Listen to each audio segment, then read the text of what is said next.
ಶ್ರೀ ಗುರುಭ್ಯೋ ನಮಃ. ಎಲ್ಲರಿಗೂ ನಮಸ್ಕಾರ. ಜ್ಯೋತಿಷ್ಯ ಜಾಗೃತಿ ಕಾರ್ಯಕ್ರಮಕ್ಕೆ ನಿಮ್ಮೆಲ್ಲರಿಗೂ ಆತ್ಮೀಯ ಸ್ವಾಗತ. ಅಕ್ಷಯ ತೃತೀಯ ಹಬ್ಬದ ಹಾರ್ದಿಕ ಶುಭಾಶಯಗಳು. ಅಕ್ಷಯ ತೃತೀಯ ನಿಮ್ಮೆಲ್ಲರಿಗೂ ಅಕ್ಷಯವನ್ನ, ಸಮೃದ್ಧಿಯನ್ನ, ಅನಂತವನ್ನ ನೀಡಲಿ, ನೀವು ಬಯಸಿದ್ದಕ್ಕಿಂತ ಹೆಚ್ಚು ನಿಮಗೆ ನೀಡಲಿ ಎಂದು ಆಶಿಸುತ್ತಾ ಈ ಕಾರ್ಯಕ್ರಮವನ್ನು ನಾನು ಆರಂಭ ಮಾಡ್ತೀನಿ. ಏನಿದು ಅಕ್ಷಯ ತೃತೀಯ? ಯಾಕೆ ಇವತ್ತಿನ ದಿನ ಬಹಳ ವಿಶೇಷ? ಯಾಕೆ ಇವತ್ತಿನ ದಿನ ತುಂಬಾ ಜನ ಬಂಗಾರ ತಗೋತಾರೆ?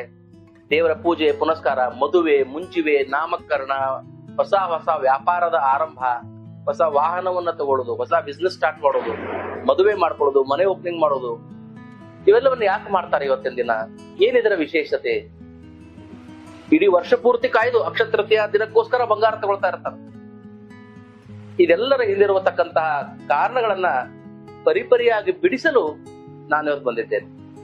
ಮೊಟ್ಟ ಮೊದಲನೇದಾಗಿ ಹಿಂದೂಗಳ ಪಂಚಾಂಗ ಅಂತ ನಾವೇನ್ ಕರಿತೀವಿ, ಆ ಪಂಚಾಂಗದಲ್ಲಿ ವೈಶಾಖ ಮಾಸ ಶುಕ್ಲ ಪಕ್ಷ ತೃತೀಯ ಅವತ್ತಿನ ದಿನ ನಾವು ಅಕ್ಷಯ ತೃತೀಯ ಅಂತ ಕರಿತೀವಿ. ನಮ್ಮೆಲ್ಲರಿಗೂ ಗೊತ್ತದ, ಆಕಾಶದಲ್ಲಿ 27 ನಕ್ಷತ್ರಗಳ ಪುಂಜಗಳವ. ನಕ್ಷತ್ರಗಳ ಸಮೂಹ, ಗ್ರೂಪ್ ಆಫ್ ಕಾನ್ಸ್ಟಲೇಷನ್ಸ್, ನಕ್ಷತ್ರಗಳ ಪುಂಜಗಳು. ಅಶ್ವಿನಿ, ಭರಣಿ, ಕೃತಿಕಾ, ರೋಹಿಣಿ, ಹೀಗೆ 27 ನಕ್ಷತ್ರಗಳವ. ನಮ್ಮ ಪುರಾಣಗಳಲ್ಲಿ ಏನ್ ಬರ್ತದೆ ಅಂದ್ರೆ, ಆ 27 ನಕ್ಷತ್ರಗಳು, ಅವೆಲ್ಲ ನಕ್ಷತ್ರಗಳ ಮಧ್ಯದಲ್ಲಿ ಫಳಫಳ ಅಂತ ಹೊಳೆಯೋನ್ಯಾರು ಚಂದ್ರ. ಆ 27 ನಕ್ಷತ್ರಗಳು ಚಂದ್ರನ ಹೆಂಡತಿಯರು ಅಂತ ಕರೀತೇವೆ ನಾವು ಪುರಾಣಗಳಲ್ಲಿ. ಅದರಲ್ಲೂ ರೋಹಿಣಿ ಏನಿದ್ದಾಳ, ಅಶ್ವಿನಿ, ಭರಣಿ, ಕೃತಿಕಾ, ರೋಹಿಣಿ, 4ನೇ ಹೆಂಡತಿ.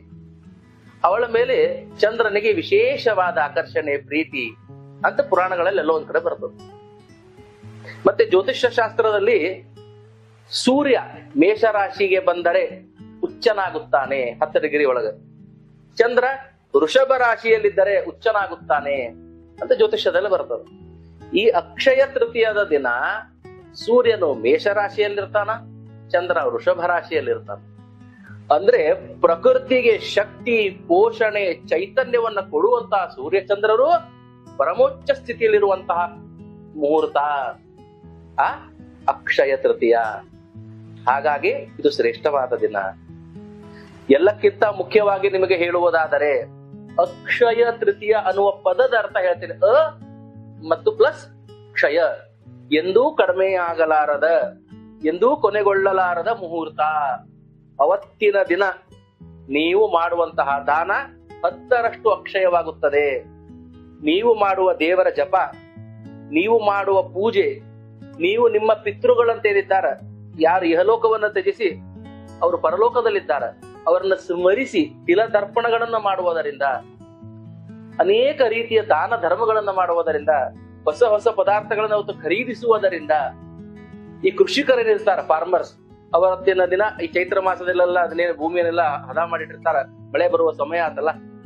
ಹಾಗಾಗಿ ಆಷಾಢದ ಗಾಳಿ ಬೀಸ್ತಾ ಇರ್ತದೆ, ಈಗ ಮುಂದೆ ಶ್ರಾವಣ ಮಳೆ ಬರ್ತದೆ, ಅದಕ್ಕೆಲ್ಲ ಸಿದ್ಧತೆಗಳನ್ನು ಮಾಡಿಕೊಳ್ಳುವುದು. ಹೀಗೆ ಪ್ರಕೃತಿಯಲ್ಲೂ ಕೂಡ ವಿಶೇಷವಾದ ಒಂದು ಚೈತನ್ಯ ಬರ್ತಾ ಇರ್ತದೆ.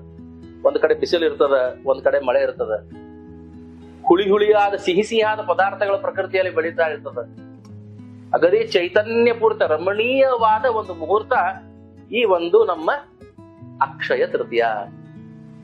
ಮತ್ತೆ ಈ ಅಕ್ಷಯ ತೃತೀಯದ ದಿವಸ ಬೆಳಗ್ಗೆ ನಾವು ಎದ್ದು ಸ್ನಾನವನ್ನ ಮಾಡಿ, ದೇವರಿಗೆ ಪೂಜೆಯನ್ನ ಮಾಡಿ, ವಿಶೇಷವಾದ ನೈವೇದ್ಯವನ್ನ ಮಾಡಿ, ಅವತ್ತಿನ ದಿನ ನಾವು ಜಪತಪಗಳನ್ನ ಮಾಡಿ, ದೇವಸ್ಥಾನಕ್ಕೆ ಹೋಗಿ ದೇವರ ನಮಸ್ಕಾರಗಳನ್ನ ಮಾಡಿ, ಹಿರಿಯರ ಸ್ಮರಿಸಿ, ಹೀಗೆ ಏನೆಲ್ಲ ಒಳ್ಳೆ ಬಟ್ಟೆಗಳನ್ನ, ಬಂಗಾರವನ್ನು ಖರೀದಿಸುವುದರಿಂದ ನಮ್ಮ ಜೀವನ ಒಳ್ಳೇದಾಗ್ತದ ಅಂತ ಒಂದು ನಂಬಿಕೆ.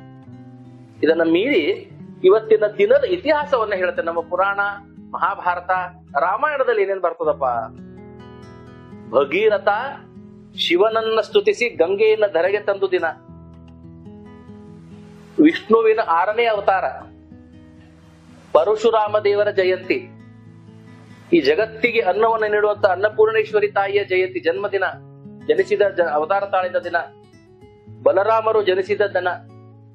ಸ್ವತಃ ಮಹಾಭಾರತದಲ್ಲಿ ಕೃಷ್ಣ ಪರಮಾತ್ಮ ಪಾಂಡವರಿಗೆ ವನವಾಸದಲ್ಲಿ ಕಷ್ಟವಾಗಬಾರದು ಎಂದು ಒಂದು ಕೊಟ್ಟಂತ ಪಾತ್ರೆ, ಅದೇ ಅಕ್ಷಯ ಪಾತ್ರೆ, ಆ ಕೊಟ್ಟಂತಹ ದಿನ. ಮಹಾಭಾರತದಲ್ಲಿ ಕೃಷ್ಣನನ್ನು ಹುಡಿಕೊಂಡು ಬಂದಂತಹ ಬಡವನಾದಂತಹ ಸ್ನೇಹಿತ ಸುಧಾಮನಿಗೆ ಅನುಗ್ರಹಿಸಿದ ದಿನ, ಸುಧಾಮ ಅವಲಕ್ಕಿಯನ್ನು ಕೊಟ್ಟ ದಿನ. ನಮ್ಮ ಕರ್ನಾಟಕದಲ್ಲಿ ಕನ್ನಡದ ವಿಶೇಷವಾದಂತಹ ಒಂದು ಸಾಹಿತ್ಯ ಅನುಭವ ಮಂಟಪವನ್ನ ರಚಿಸಿ ವಚನ ಅನ್ನುವ ಒಂದು ದೊಡ್ಡ ವಿಶಾಲವಾದ ಸಮುದ್ರವನ್ನು ರಚನೆ ಮಾಡಿದಂತಹ ಕಾಯಕ ಯೋಗಿಗಳಾದಂತಹ ಬಸವಣ್ಣನವರು ಜನಿಸಿದ ದಿನ. ಜೈನ ಧರ್ಮದಲ್ಲಿ ಆದಿನಾಥ ಭಗವಾನರ ಸ್ಮರಿಸುವಂತಹ ಪುಣ್ಯ ದಿನ. ಇನ್ನೊಂದು ರಹಸ್ಯ ಹೇಳ್ತೇನೆ ಕೇಳ್ರಿ. ಶಂಕರಾಚಾರ್ಯರು ಕನಕಧಾರಾ ಸ್ತೋತ್ರವನ್ನ ರಚನೆ ಮಾಡಿ ಬಂಗಾರದ ಮಳೆಯನ್ನು ಸುರಿಸಿದಂತಹ ದಿನ.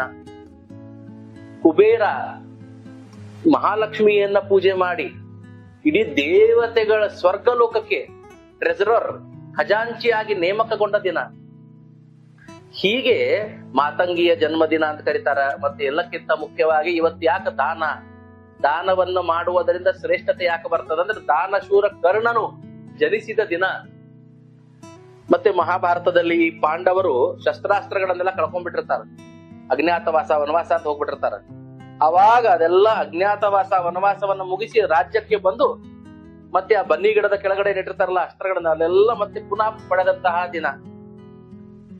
ಸ್ವತಃ ಲಕ್ಷ್ಮೀನಾರಾಯಣರು ಗಂಗಾ ಸ್ನಾನವನ್ನು ಮಾಡಿದ ದಿನ. ಇಂಥ ಪವಿತ್ರವಾದ ದಿನದ ಇತಿಹಾಸವು ಅನಂತವಾಗಿದೆ. ಇಂದಿನ ದಿನದ ಸುಖಯೋಗಗಳನ್ನು ತಪ್ಪಿಸಿಕೊಳ್ಳದೆ ದಯವಿಟ್ಟು ಇವತ್ತಿನ ದಿನ ನಿಮಗೆ ಎಷ್ಟೇ ಕೆಲಸವಿರಲಿ ದೇವರಿಗೆ ಸಮಯವನ್ನ ಕೊಡ್ರಿ, ದಾನ ಧರ್ಮಕ್ಕೆ ಸಮಯವನ್ನ ಕೊಡ್ರಿ. ನಾ ಬೇಕಾದಷ್ಟು ಮಾಡೇನ್ರಿ ನಂಗೆ ಏನ್ ಒಳ್ಳೇದಾಗಿಲ್ಲ ಅನ್ಬೇಡ್ರಿ. ಕಾಲೇ ಫಲತಿ ವೇದಾಹ, ವೇದಗಳು ನೀವು ಮಾಡುವ ಪೂಜೆ ಪುನಸ್ಕಾರ ದಾನಗಳು ಯಾವಾಗ ಫಲ ಕೊಡ್ಬೇಕು ಅಂತ ಭಗವಂತನಿಗೆ ಗೊತ್ತಿರ್ತದ. ಸರಿಯಾದ ಸಮಯಕ್ಕೆ ಫಲವನ್ನ ಕೊಡ್ತಾನವ. ಯಾವುದೋ ಒಂದು ರೂಪದಲ್ಲಿ ಒಂದು ಸಹಾಯ ಮಾಡ್ತಾನ. ಆ ತಪ್ಪನ್ನ ಮಾಡಬೇಡಿ. ದಯವಿಟ್ಟು ಅಕ್ಷಯ ತೃತೀಯದ ದಿನ ಜಪ ತಪ ದಾನ ಧರ್ಮ ನಾಮಸ್ಮರಣೆ ಮಾಡ್ರಿ. ಎಷ್ಟು ಸಾಧ್ಯ ಆಗ್ತದೋ ಒಳ್ಳೆದನ್ನೇ ಮಾಡ್ರಿ, ಕೆಟ್ಟದ್ದನ್ನ ಮಾಡಬೇಡಿ, ಅಧರ್ಮವನ್ನ ಮಾಡಬೇಡಿ. ಇದನ್ನ ಆಶಿಸುತ್ತಾ ನಿಮ್ಮೆಲ್ಲರಿಗೂ ಅಕ್ಷಯ ತೃತೀಯ ಸುಖ ಸಂತೋಷ ನೆಮ್ಮದಿ ಸಮಾಧಾನ ತಾಳ್ಮೆಯನ್ನ ತರಲಿ.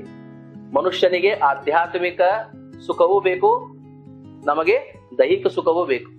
ಆಧ್ಯಾತ್ಮಿಕ ಆದಿ ದೈವಿಕ ಆದಿ ಭೌತಿಕ ತಾಪಗಳಿಂದ ಭಗವಂತ ನಿಮ್ಮನ್ನ ದೂರ ಮಾಡಲಿ, ತಾಪತ್ರಯಗಳಿಂದ ದೂರ ಮಾಡಲಿ. ನೀವು ಬಯಸಿದ್ದು ನಿಮಗೆ ಪ್ರಾಪ್ತವಾಗಲಿ ಎಂದು ಆಶಿಸುತ್ತಾ ಜೋಶೀಸ್ ಆಸ್ಟ್ರೋಸ್ಕೋಪ್ ಯೂಟ್ಯೂಬ್ ಚಾನಲ್ ಇಂದ ನಾನು ಶುಭ ಹಾರೈಕೆಯನ್ನು ಬಯಸುತ್ತೇನೆ. ಎಲ್ಲರಿಗೂ ಶುಭವಾಗಲಿ. ಧನ್ಯವಾದಗಳು. ನಮಸ್ಕಾರ.